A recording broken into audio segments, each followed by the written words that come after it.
안녕하세요. Read and Speak 듀오링고 잉글리시 테스트 문제 한번 풀어보도록 하겠습니다. 우리는 20 seconds to prepare and 90 seconds to speak 이 주어집니다. 자, 여기서 조심을 해야 될 거는요. 문제는 지금 historical place that you know about 내가 알고 있는 역사적인 장소에 대한 이야기를 하라고 합니다. 하지만 여기서 what is it called?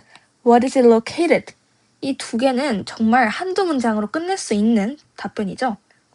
The favorite historical place that I know about is 경복궁, which is located in South Korea, Seoul. 지금 한 문장으로 끝나버렸죠? 따라서 90초를 하기에는 턱없이 부족한 분량이고요. 따라서 여기 있는 historical significance에 대한 이야기를 해주는 것이 굉장히 중요합니다. 그래서 저라면은 이 historical significance를 두 가지가 있다라고 이야기를 할 것 같아요. 첫 번째로는 실제로 사람들이 살던 곳이다. 이 residence다. 실제로 royal family 왕족이 살던 곳이기 때문에 굉장히 역사적으로 중요하다라고 이야기를 할 수 있을 것 같고요. 이거 architectural style, 그것이 traditional한 architectural structure를 유지하고 있다. 건축학적인 구조를 유지하고 있기 때문에 그것만으로도 historical한 significance가 있다라고 두 가지로 이야기를 할 것 같습니다. 저라면. 그래서 첫 번째로는 residence, 어떻게 royal family가 거기서 살았는지를 이야기를 해주면 되겠습니다. 그래서 꼭 까먹지 말아야 할 것은 경복궁이 어떤 곳인지를 설명을 해주고 두 가지 historical significance가 있다. 첫 번째는 실제로 왕족이 살았던 공간이기도 하다. 두 번째로는 그 건축물이 트레디셔널한 방식으로 보존이 되어 있다. 두 가지를 이야기를 해주면 되겠습니다. 하지만 그 두 가지를 단순히 한 문장씩만 이야기를 한다면 시간이 아무래도 턱없이 남을 겁니다. 그리고 describe라는 이 문제의 goal에 충분히 적합하지가 않겠죠? 따라서 우리는 뭔가 계속해서 덧붙여서 이야기를 해줘야 됩니다. 제가 여기서 추천을 하는 것은 personal한 experience를 들라는 겁니다. 예를 들면 My favorite king is King 고종. 근데 이 고종이 살았던 곳이 있다. 그게 바로 경복궁이다. 이 고종이 실제로 살았던 곳을 내가 직접 방문할 수 있다는 것에서 굉장한 historical significance가 있다고 생각한다.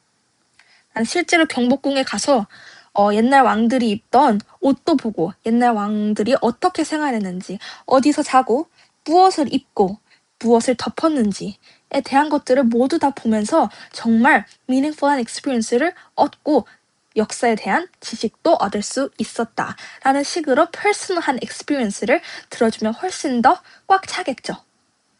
두 번째로는 architectural structure도 시간이 남는다면 personal한 experience를 들어주는 것이 굉장히 좋습니다.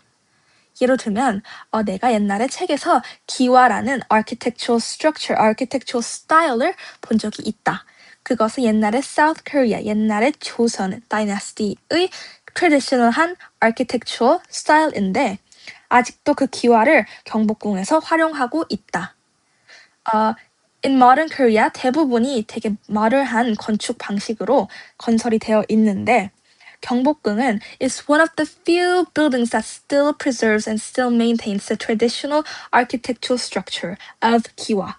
이런 식으로 이야기를 해주면 조금 더 뭔가 정말 역사적으로 의미가 있군. 정말 요즘 희귀한 기와라는 게 희귀한데 경복궁은 가지고 있군. 이런 식으로 이야기를 받아들일 수가 있겠죠. 따라서 이런 식으로 personal한 experience를 들어서 꼭 설명을 해주는 것이 중요하고 시간에 맞춰서 personal experience를 줄였다, 늘렸다 해주는 것이 좋을 것 같습니다. 네, 그러면은 다음은 예시 답변입니다. 제가 읽기에는 아무래도 조금 많이 짧긴 한데 80점에서 100점 사이를 맞는 친구들이라면 조금 느리게 말하는 경향이 있는 것 같아서 이 정도 분량이라면 충분히 90초 안에 말할 수 있고 시간이 딱 맞게 떨어지게 말할 수 있는 문장이라고 생각해요. 그래서 여기도 보시다시피 to begin with 이게 얼마나 사람들이 살았다는 것에서 significance를 가지는지 Furthermore, traditional Korean architectural style에 대해서 얼마나 그게 큰 historical significance를 가지고 있는지에 대해서 설명을 해주고 있고, 시간이 남거나 혹은 조금 describe를 덜 했다면 여기다가 아까 말했던 기와나 내가 제일 좋아하는 왕, 내가 직접 경복궁을 방문했던 기억에 대한 personal한 experience를 들어주면 되겠습니다. 이상입니다.